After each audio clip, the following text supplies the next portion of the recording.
So just before this, well, almost an hour ago, you sent me an email with a culmination of your I've been thinking since what the first one was 2022. Was that your first one? December December 20. 2022. Yeah. Um. So I'll be honest. Before that, because I was running around, I thought that we were going to be talking about the one you sent out. Was it yesterday or this morning? Yesterday. Yesterday. Yeah. Happy to if you wanna just focus on that one.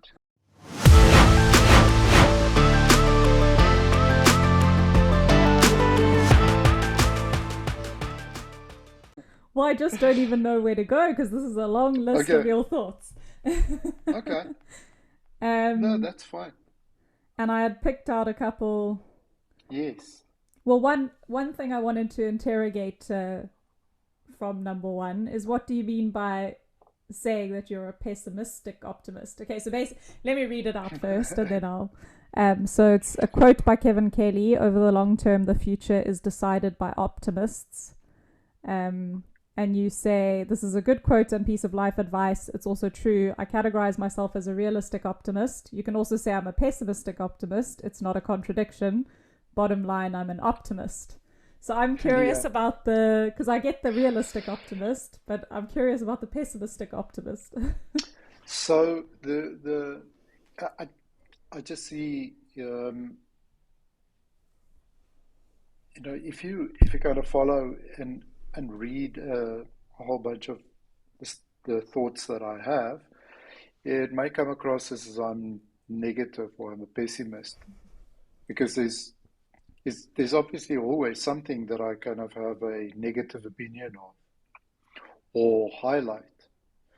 Um, the the reason why I say that it's not a contradiction is I take the pessimistic view of something as well. Mm-hmm. So in other words, I don't just go, it's all going to be unicorns and rainbows and everything will work itself out. Yeah.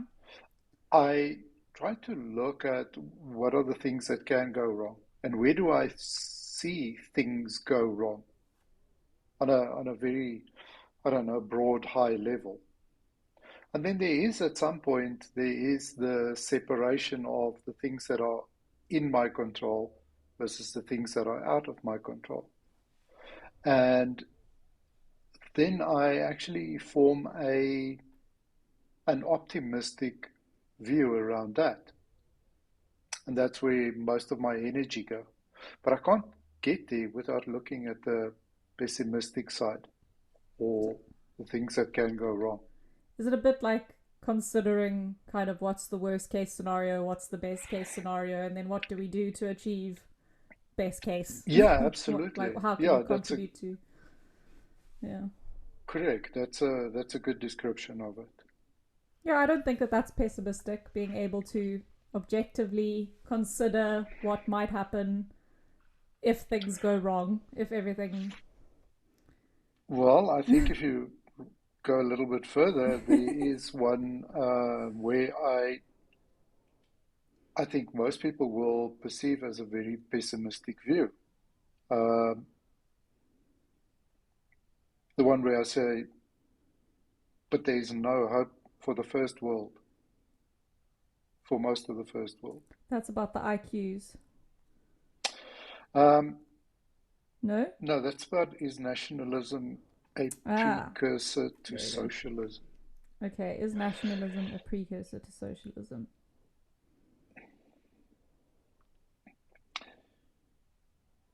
So, in other words, you see what I mean by if I make a statement like um, there's no hope for most of the first world,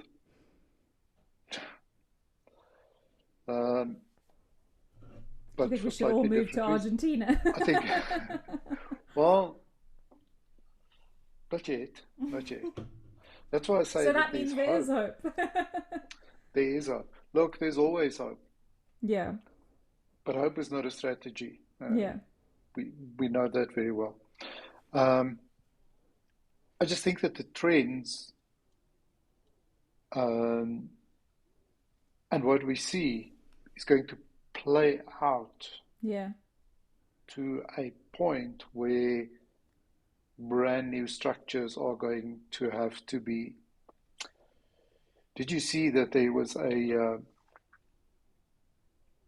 going to get this all very wrong in terms Well, of this the is political challenging correctness. anyone who listens to go and research it for themselves. We're just giving a little taster.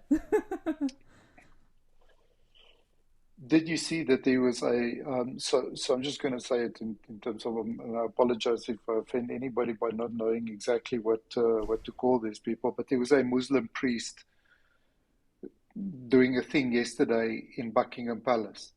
Oh, I didn't see that. Yes. But I have seen things like that. Can't remember what it was. There was some royal thing where they had the priest, the rabbi, and the I also don't know imam, isn't it? Imam. That sounds like the start of a good joke. A priest, a rabbi. um, yeah, whatever. Point is, this is this is not the traditions that we used to, or the traditions that upheld and built a society. Mm-hmm. Now, also, it's very, very evident that this influx of illegal immigrants, etc., is not uplifting any community or society. And again, pick a country, pick a city where this is happening. This is not just focusing on one particular one. So, um, anyway, I shouldn't have jumped to that. I just wanted to point out that I do sometimes make a point that is negative. So However, I I actually do just want to think point out quickly you didn't say there's no hope for the first world. You said there's little hope. So there is still hope. um, look, I think you have to see the whole thing in context. So let me quickly read what I wrote here. The main point is nationalism a precursor to socialism? Mm-hmm.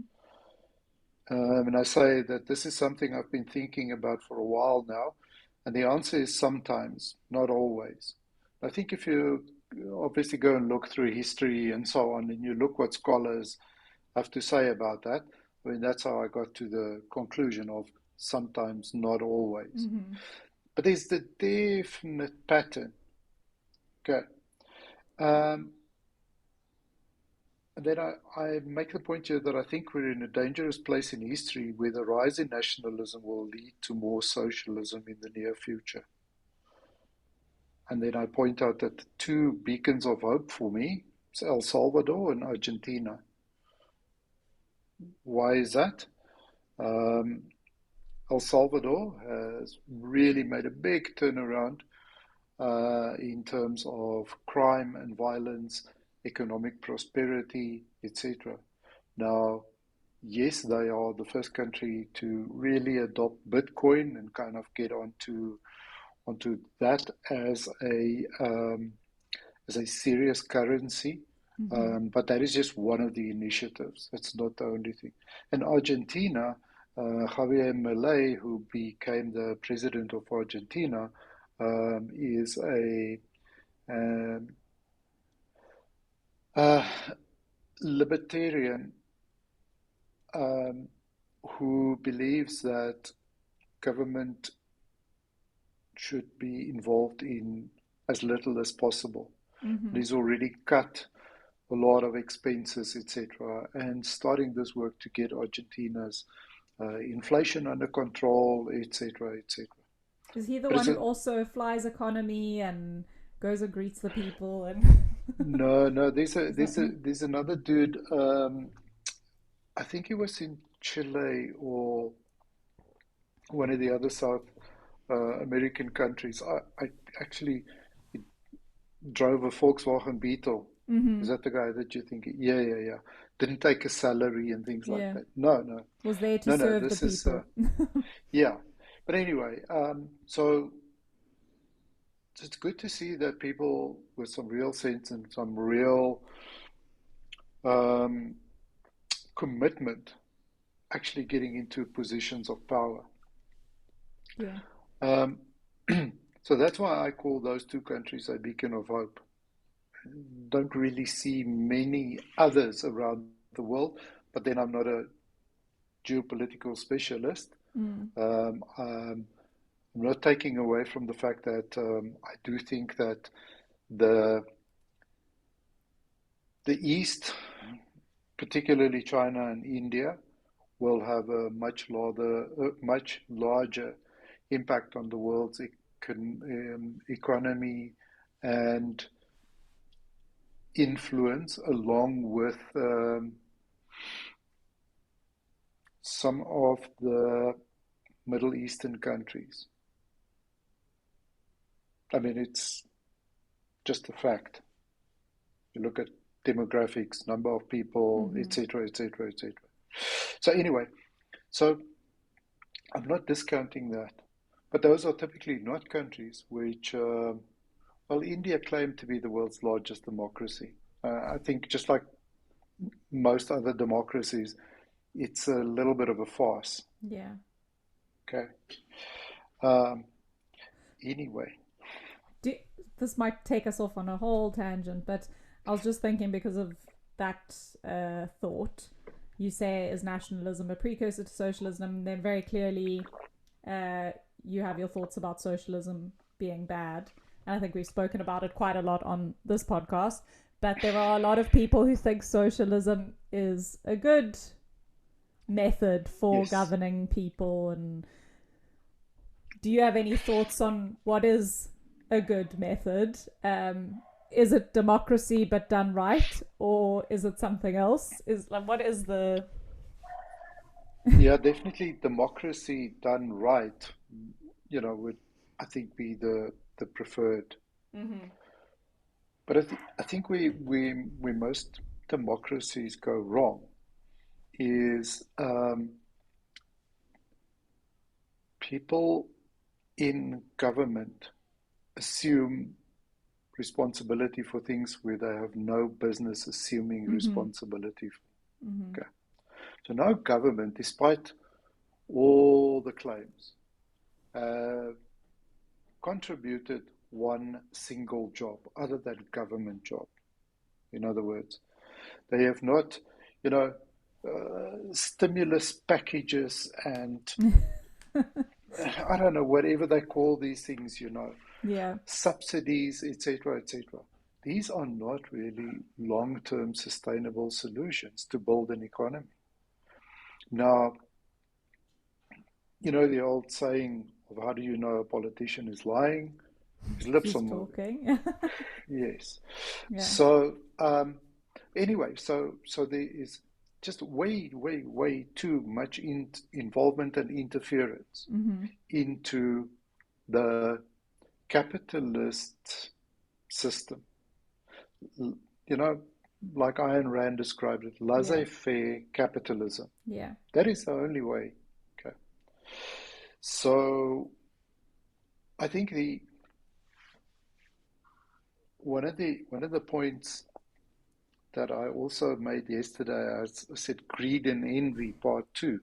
Yeah. Okay, because in the previous one I had spoken about what is it, greed? Yeah, greed and envy. Um, so I'll skip back to that one and quickly just give context in terms of greed and envy. I said the envious will point out that greed is terrible, selfish, and lead to social inequalities, Mm-hmm. causing harm to society. To which I say, spoken like a true socialist. Yeah. Because that's exactly what they say.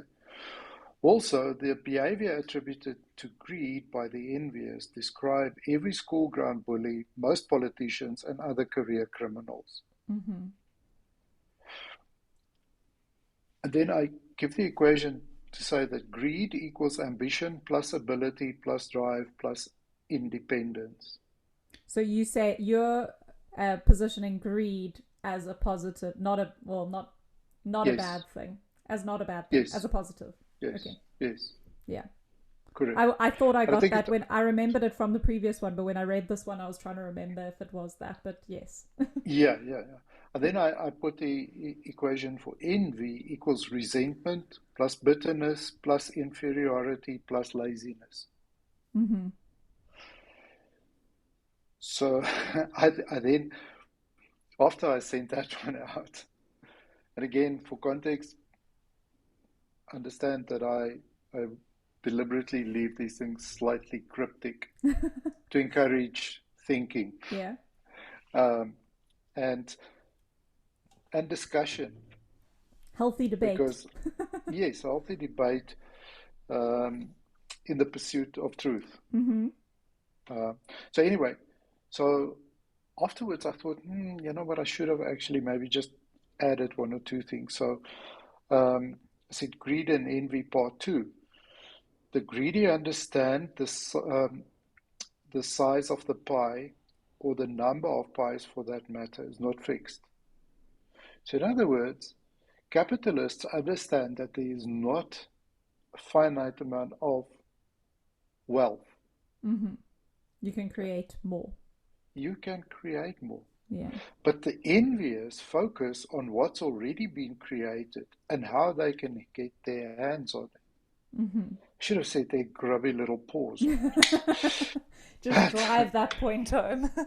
in other words, this is where so um, this is what got us onto this, is I then make the point, socialists and labor unions always fall under the envious category. Mm-hmm. And that is exactly how socialists and labor unions, they have this view of those who go out and are industrious and create things and build and make and manufacture, etc., etc. They kind of have this view of they are out to exploit, Mm-hmm.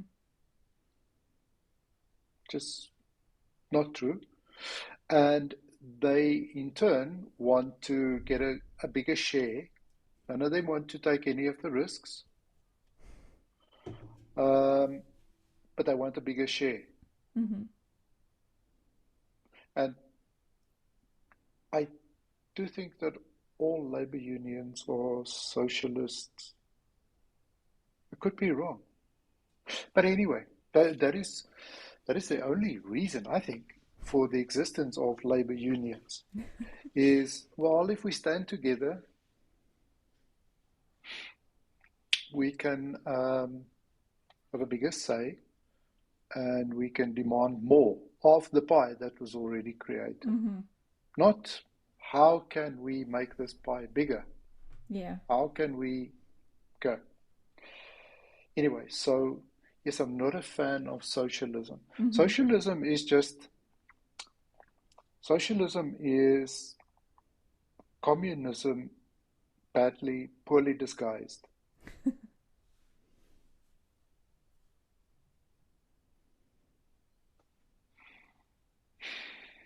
If anyone wants a good example of how socialism doesn't work, they should read Atlas Shrugged by Ayn Rand. Yes. Well, they can also, if they want to read a much shorter book, they can just read Animal Farm. True. George Orwell, is that Uh, right? yes, Yeah. yeah, because that also clearly um, explains or illustrates. Mm-hmm. Where do you want to go next? Um, okay, well, I want to go to procrastinating. I know we're basically going through all of them, but um, Hmm. you say here procrastinating is not laziness, but then when you talk about it, it sounds like you're saying it is.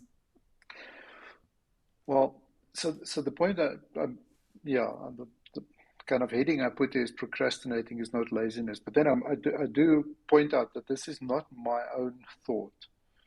And unfortunately, I didn't make a note of Yes. who to credit on that one. But that is something that I read somewhere, and it made me think that, well, maybe he has a point, the person who said it, because he basically said that procrastinating is actually just fear.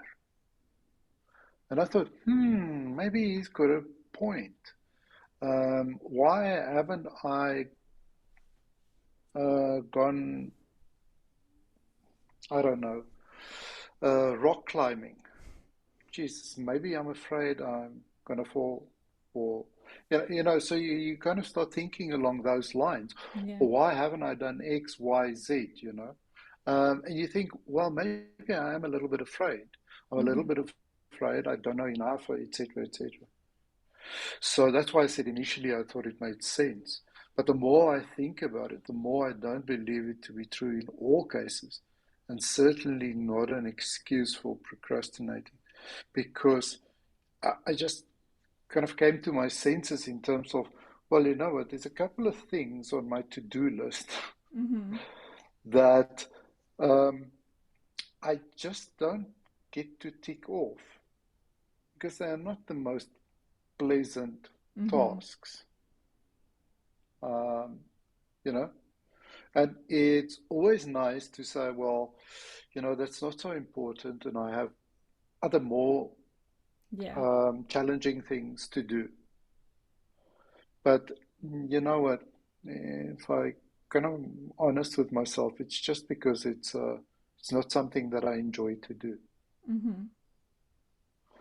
And I think in the back of my mind, I'm kind of hoping that somebody will show up that I can delegate that to. Yeah.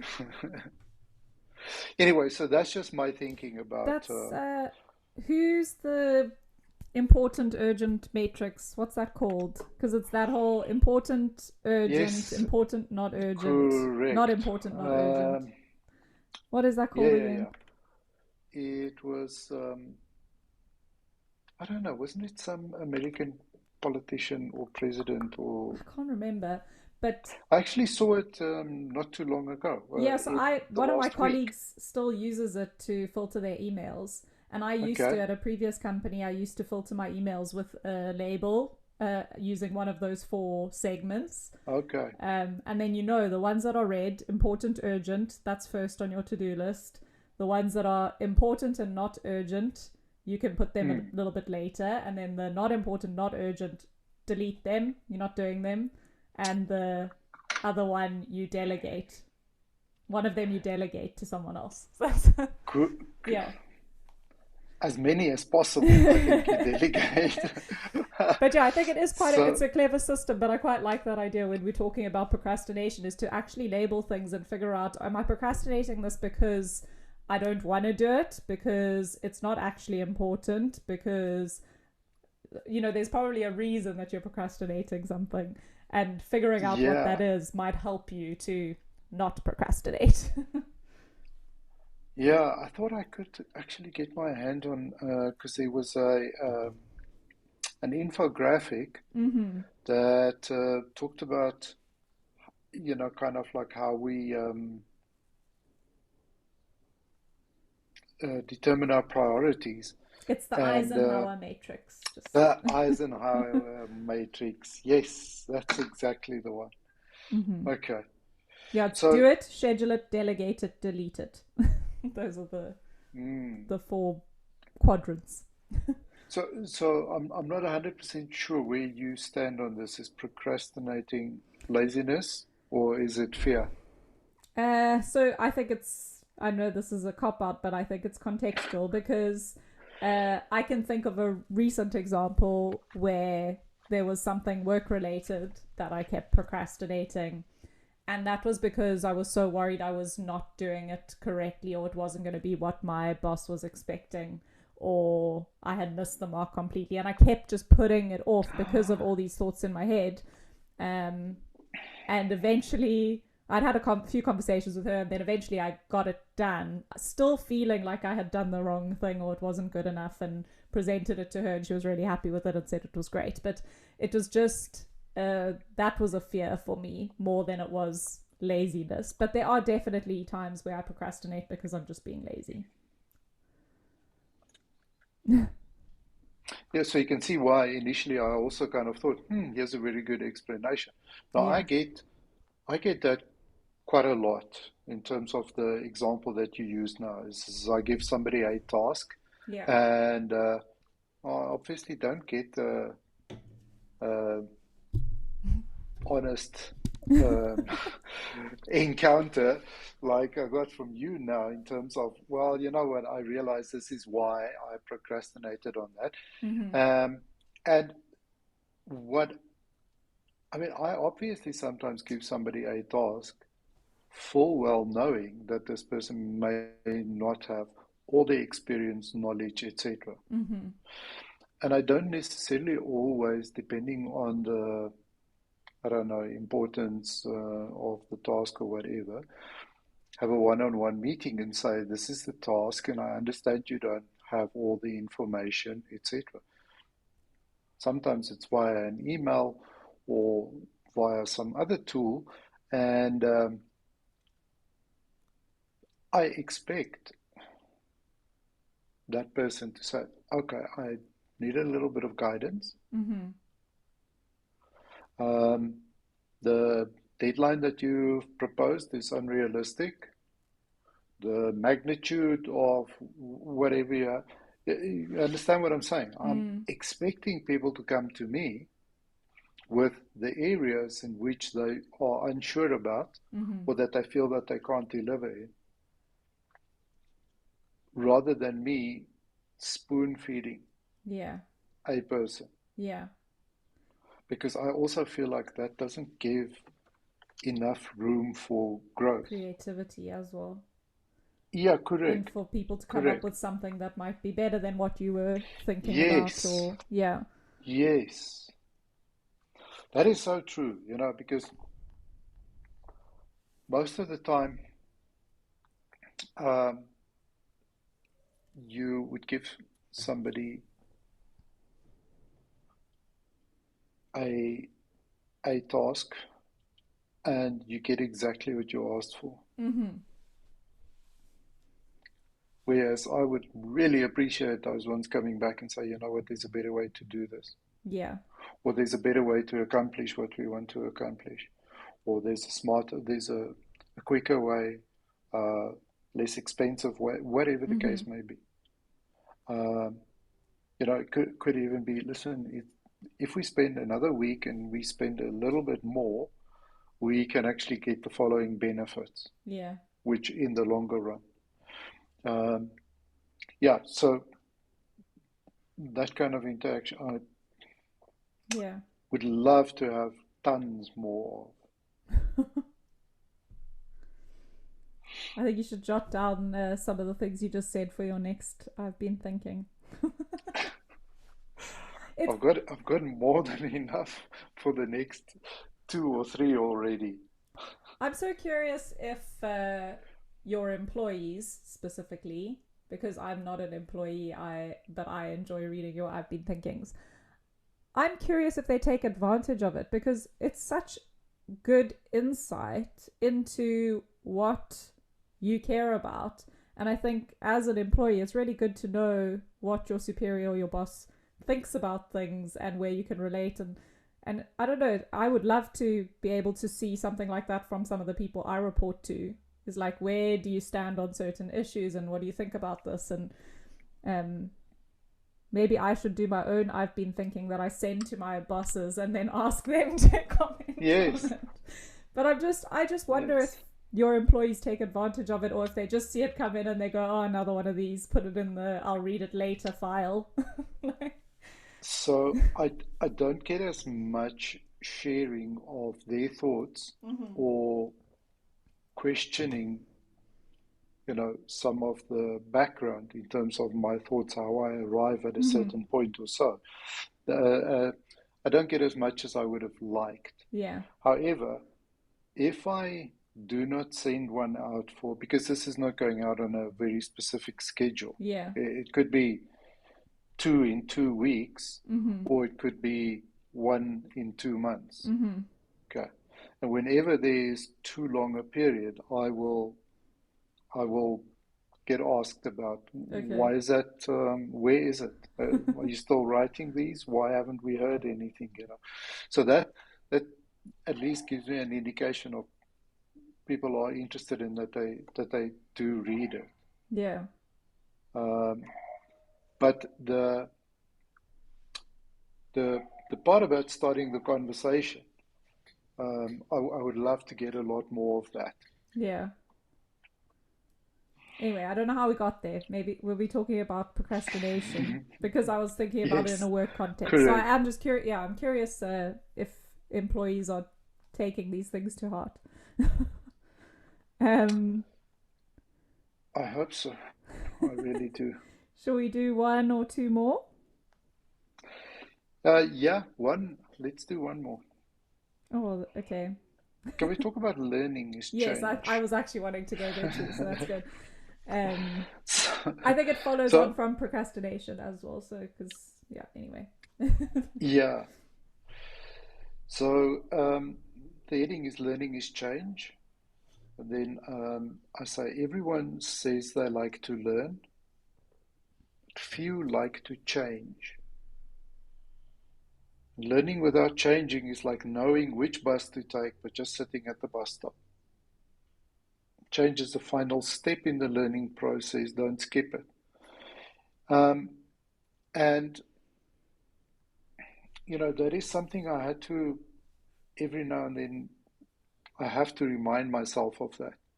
Okay, it's one thing to actually learn something, but unless you make the change, then what is the point of gaining, did you really gain any knowledge if you don't change? Mm-hmm. So the simple example that we all know is the one about if I want to be fit, I have to go to the gym. Mm-hmm. If I want to be healthy, I have to watch what I eat, those kind of things and so on. So yes, it's one thing to know that to be healthy, I must do 10 push-ups and run however many kilometers Mm-hmm. and do all these things. But if I don't change my behavior, and I see that quite a lot in the workplace as well. People get so um, stuck in a rut in terms of this is the way that I do things. It doesn't matter what discipline it is. People get used to. So people, I think there's multiple levels or layers of this. As I get used to my environment, my routine. Mm-hmm. What time of the morning typically I get? How do I kind of attack my day? You know, what is the first thing that I do when I sit down behind my computer, etc., etc. Um, so even if you give somebody new tools or they become aware that there are better ways to do things, they will often stick to their own routine Mm-hmm. because of the comfort. I don't know. And this is kind of where kind of this thought came about in terms of I have to apply the change Yeah. if I think I learned something new. And I on a bigger scale, this thought is also around the concept and idea of AI becoming so much more prevalent and the ability to do things. Mm-hmm. We're still in the early stages of what AI is going to do for us and so on. Yeah. But already there are so many benefits in very specific areas, etc. And that is just going um, to I don't know, it's going to explode over the next couple of years, which which concerns me if we just think that something else is going to do the job for us. Yeah. I don't think that that is the ultimate goal or what the way that we should look at it. So actively seek out these, okay, cool. So if I don't have to spend half my day doing X, Y, Z, what are the productive things that I can Yeah. spend my time? And what is the quickest and shortest way which I can get there? Mm-hmm. So It's going to be a lot of learning that will be required of all of us. Yeah. Well, no, not all of us, of the ones who want to get ahead. Yeah. I mean, isn't it like the Industrial Revolution? It's the same thing. The machines taking our jobs, but it's actually the things that, like who wants to Correct. be doing that? Exactly. Yeah. Exactly. So there are definitely those parallels, you know, between the Industrial Revolution, um, and how that kind of helped productivity. And then I mean, what is the next big revolution that happened? I mean, the internet Yeah. was a massive revolution. Mobile phones. So so mobile phones and the internet, I think, go kind of hand in hand, you know. Now, and the reason I ask that is okay, cool. There's not many people around that can remember what it was like in Mm-hmm. the Industrial Revolution. Yeah. Okay, so what was it like for people to go through those career changes that were forced upon them because there is now a machine that can do the job that you did? So the internet and computing, basically personal computers. I mean, Mm-hmm. that was another revolution, Mm-hmm. kind of like, or a, a big, kind of, I think, shift in the job market, Yeah. um, where people had to adopt technologies like email. Okay, can you imagine Can't live without coming it. across somebody now without an email address? Yeah. You would just think, what the? Okay, but anyway, so I definitely still clearly remember kind of like that adopting in businesses of email, and and people navigated that. You must remember before then, if you wanted to send somebody a note or a memo or whatever, it had to be either handwritten or it had to be typed. Yeah. And in most businesses, it was handwritten and then it was sent to a typist. Yeah. Or, I mean, really fancy guys had these dictating machines. Mm-hmm. And they had somebody who would sit and type that. And then all of a sudden, you could just type the email yourself Yeah. and send it to one, 10, a million people if you Yeah. want. But that was the other thing is the fax machines in between there. But Yes, anyone could read your fax. It's not like it went to a personal email. Just it correct, came out the machine, and whoever was standing there would get it and read it. correct. Yeah. But anyway, so we, excuse me, I wanted to sneeze there for. Anyway, so we've been through some of these kind of like, let's call it mini um, revolutions Mm-hmm. in terms of major changes in the workplace. Um, we don't necessarily are that aware of what the changes are that is happening or has happened over the last 20 years or so in terms of manufacturing. Mm-hmm. I saw a stat the other day. I'm going to lie if I even try to quote the numbers, but the number of industrial robots um, working in factories in China versus the US. Mm-hmm. And it was like 1 to 20,000 or 1 to 200,000. It was enormous, Yeah. these numbers.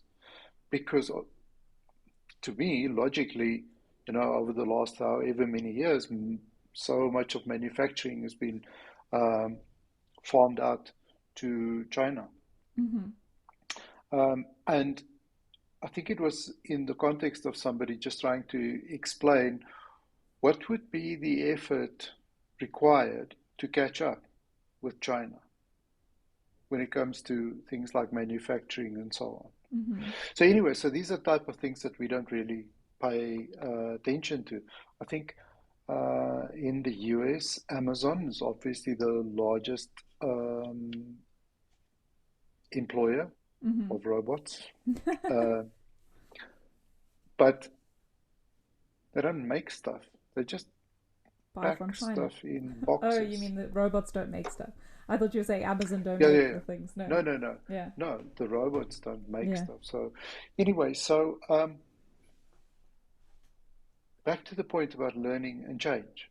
We've got to get comfortable with this thing about learning, learning, learning, but then really pay attention to, okay, am I changing as a person? Mm. Am I applying what I've learned? Also, just maybe, I don't know, spend whatever percentage of time or number of hours broadening my general knowledge, if anything. Anyway, Okay, it's a good note to end on. So, lots of thoughts, Herman, and lots more to still go through in future episodes, and lots more to come from you. So, yes, so we will okay. continue to talk about some of your thoughts. Thank you.